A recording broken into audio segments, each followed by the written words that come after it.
Bonjour à tous donc. Bonjour, merci beaucoup. Le savoir ouvert, qu'est-ce que c'est? En fait, le savoir ouvert, en fait, c'est la science ouverte. En fait, depuis 20 ans, enfin depuis 30 ans, avec la création d'Archive, une plateforme d'échange, de dépôt, de préprint et de publication en PDF par les chercheurs entre eux, les physiciens. On a construit un mouvement qui est le mouvement de la science ouverte, qui est aujourd'hui, qui vient vraiment de la communauté scientifique, qui est devenu un mouvement donc technique dans les années 90. Politique au sens des communautés scientifiques qui poussaient dans les années 2000, et dans les années 2010, c'est devenu un mouvement de politique publique.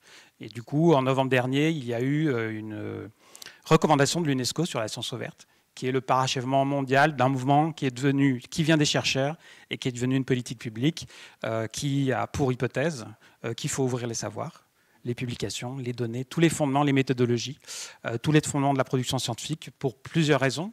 La première, c'est que c'est de l'argent public qui finance ces recherches, donc il faut qu'elles reviennent au public. D'une certaine façon, c'est un problème de politique publique de base, mais aussi parce que ça améliore la recherche, parce que ça a enrichi la circulation du savoir entre éventuellement des stylos qui peuvent exister, linguistiques, géographiques, disciplinaires, etc. Et puis enfin, c'est parce que on a une très grande... Aujourd'hui, la société est de plus en plus exigeante envers la science et elle a besoin de davantage de transparence. Elle n'a pas besoin qu'on lui dise du haut d'une chaire, moi je sais, vous ne savez pas. Mais quand le GIEC s'exprime, il faut qu'il y ait derrière lui une transparence suffisante pour que le citoyen et les différentes formes de citoyenneté qui existent puissent aller jusqu'au fond des choses. Voilà, c'est ça la science ouverte, qui est portée par le projet Open Editions que j'ai porté, mais aussi par des politiques publiques nationales et internationales. Donc ouvrir le savoir, permettre à tout le monde d'avoir accès à des papiers de recherche, oui, pour faire en sorte que la science se démocratise.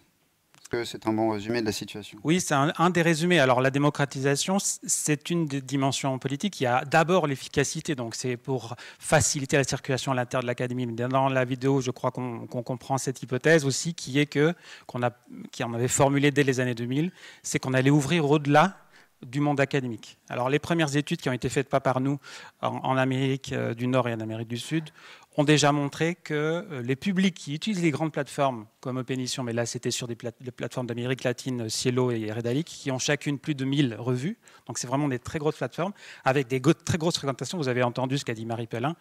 Open Editions aujourd'hui, c'est 100 millions de visites dans l'année, avec que des revues de sociologie, de démographie, d'archéologie antique, etc. Enfin, des choses qui, a priori, n'intéressent personne. En tout cas, pas les non spécialistes, qui intéressent tous les 17 spécialistes de philologie romane, par exemple, dans le monde. C'est l'hypothèse, en tout cas, de bon sens qu'on se fait. Et quand on a lancé Open Editions, il y a beaucoup de gens qui nous ont dit: vous donnez de la confiture à des cochons, vous essayez de résoudre un problème qui n'existe pas. Les chercheurs qui ont besoin de la connaissance scientifique y ont déjà accès. Et nous, on faisait l'hypothèse que en fait, d'autres personnes pouvaient avoir un intérêt à trouver les contenus d'Open Editions, et en particulier au-delà du périmètre académique. Donc, je résume l'étude qui a été faite autour de Cielo et Redalyc, qui dit que dans les centaines de millions de visites qu'ils reçoivent, il n'y a que 25% de population qui sont des anciens chercheurs. 50% de population qui sont des étudiants, qui sont souvent très oubliés dans la pensée de la science ouverte, et 25% qui sont ni étudiants, ni anciens chercheurs. 25% de centaines de millions de personnes. Et donc 25%, dont 2 tiers le font à des usages professionnels, et 1 tiers le font à des usages récréatifs, personnels. Donc ça, c'est une très grande découverte qui a été faite en Amérique, sur la base d'un sondage, sur la base des déclarations des gens qui se connectent. Et nous, on est parti sur une autre hypothèse. Tous les serveurs que nous déployons écrivent des logs, donc des lignes. À chaque fois qu'il y a un accès à une plateforme, vous vous connectez, j'ai une petite ligne de log qui me dit il y a un ordinateur Windows avec tel IP qui s'est connecté à telle heure sur telle page, et puis il est allé sur telle autre page, etc. Et ça, avec 100 millions de visites, ça fait des centaines de millions de lignes, même plutôt des milliards de lignes à analyser, d'où le besoin d'interdisciplinarité. Donc on travaille avec des gens de recherche informatique, avec des linguistes, avec des data scientists, avec des humanistes numériques, comme on dit, avec des sociologues et des géographes, pour essayer d'exploiter et de faire ressortir de ces lignes un peu austères et qui sont en général utilisées pour quantifier.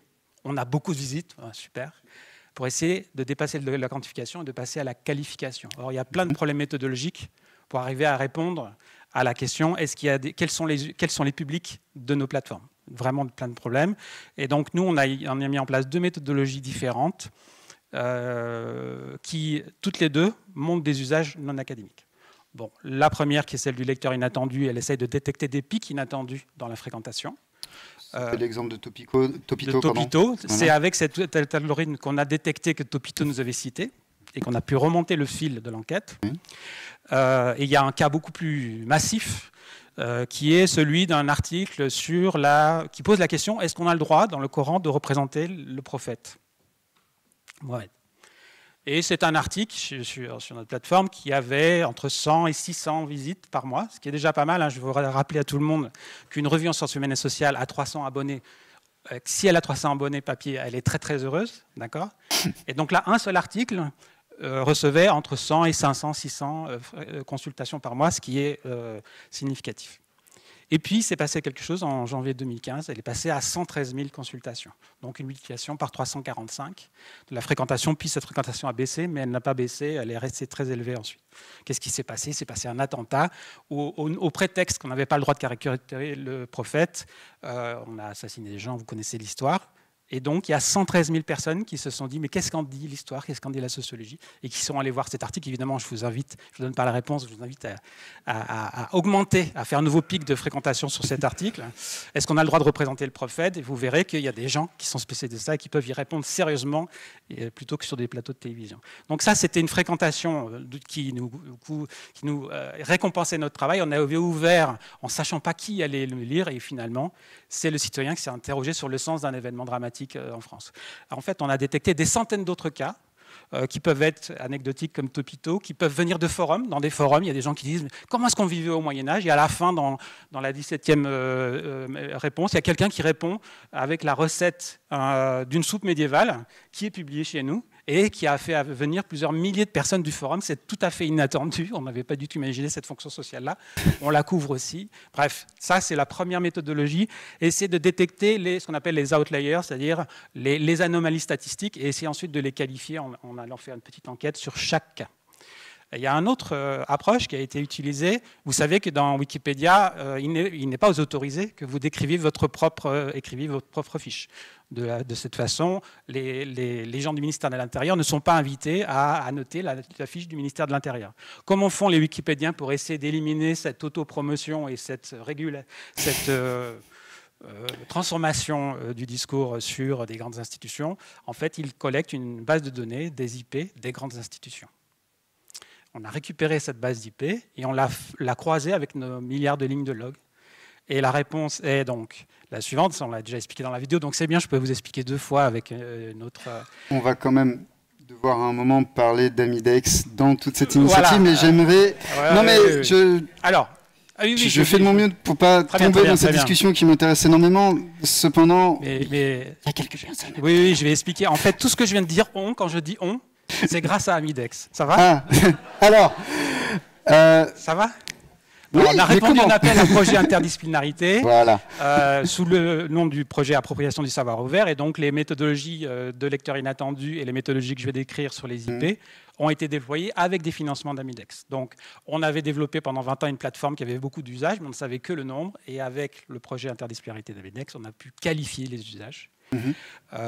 Et donc, on a pu faire cette découverte scientifique, qui pour moi est une découverte scientifique, c'est qu'on pensait que les entreprises en particulier étaient le dernier utilisateur potentiel des sciences humaines et sociales. Et en réalité, on a beaucoup de banques, on a beaucoup d'industriels de l'aviation, on a beaucoup d'industriels de l'énergie, des industriels de l'automobile également, qui utilisent Open Edition alors qu'on l'ignorait. Et maintenant, on le sait. Et donc, on a même identifié des signatures de comportement, c'est-à-dire que franchement, il y a beaucoup de biais méthodologiques potentiels dans ce genre d'extrapolation qu'on fait. Mais il se trouve que les gens qui consultent et qu'on attribue à Dassault, ils s'intéressent plus à l'aviation que les autres. Donc c'est assez confirmant. Voilà. Et de la même façon, on a Thales, on a le Crédit Mutuel, qui est notre plus grand utilisateur, en tout cas qu'on puisse identifier. Et le Crédit Mutuel ne s'intéresse pas à l'histoire médiévale, mais il s'intéresse en revanche aux statistiques, aux méthodes statistiques, à ce qu'on appelle l'actuariat, la science des assurances, dans laquelle que nous publions, etc., etc. Donc oui, c'est Amidex qui a permis de faire ces recherches et ces découvertes. Donc là, on a un effet structurant aussi oui. d'Amidex qui, du coup, vous permet un développement. Oui.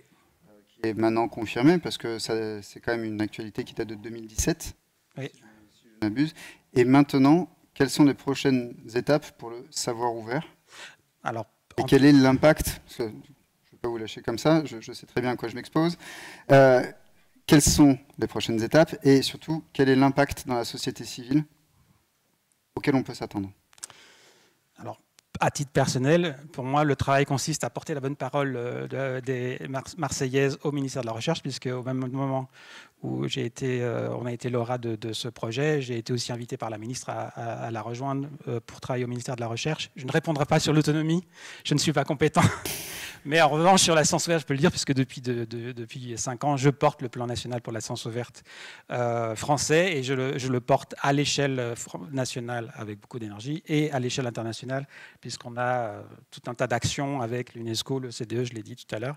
Et dans le cadre de la présidence française de l'Union européenne, on a mis la science ouverte à l'heure européenne, et il y aura bientôt des annonces concernant la présence française sur la question de la science ouverte. Donc c'est l'idée d'une généralisation de la science ouverte dans nos disciplines, dans nos territoires, et d'une harmonisation internationale, puisque évidemment, il ne faut pas que des règles du jeu spécifiques marseillaises ou françaises soient mises en place, et au contraire, il faut harmoniser le système. Et donc, on négocie avec les Allemands qui n'ont pas du tout la même culture que nous, mais qui sont favorables à la science ouverte, etc., de façon à avoir une transformation systémique.